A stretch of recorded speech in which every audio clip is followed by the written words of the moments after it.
Un film que tout Africain ou afro-descendant devrait avoir vu au moins une fois dans sa vie, Sia, le rêve du python de Danny Kouyaté. Yo les héros et les héroïnes, ses motifs pour le média Waxan Pop Culture. Et aujourd'hui, on revient sur un film que vraiment tous les Africains devraient avoir vu, et plus précisément les artistes, les BDistes ou les aspirants mangaka de notre communauté qui veulent représenter l'Afrique précoloniale. Sia et le rêve du python est excellent pour ça. Un petit conte qui prend place dans un royaume fictif très inspiré par les cultures et traditions sahéliennes, où justement ce royaume-là va être frappé par la misère.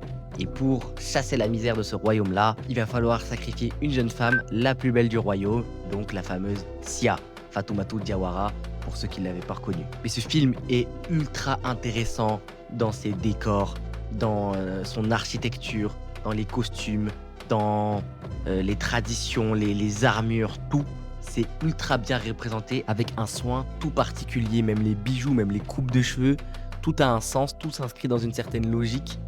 Et quand on regarde ce film, on a vraiment l'impression de pénétrer, de s'immerger dans ce royaume sahélien-là. C'est pour ça que ça en fait une référence de choix pour certains des artistes ou auteurs qui veulent représenter l'Afrique précoloniale, notamment dans l'Afrique de l'Ouest. Mais ce n'est pas la seule qualité du film. Le film est aussi un conte satirique qui, même si dans son esthétique va mettre en avant les cultures et les traditions, dans son propos, Danny Kouyaté est beaucoup plus critique que ça. Très critique envers certains rituels un peu trop sexistes, très critique envers certaines figures d'autorité très cupides, égoïstes, très critique envers les gourous spirituels qui vont propager de fausses légendes pour endormir le peuple.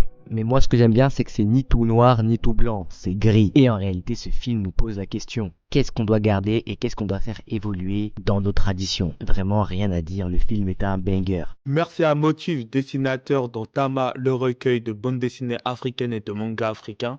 N'hésitez pas à vous abonner à ses réseaux sociaux et aussi de nous dire ce que vous pensez de ce nouveau concept sur les films africains. Si vous en connaissez, n'hésitez pas à nous en mettre en commentaire. Likez, abonnez-vous, regardez des films africains et peace out.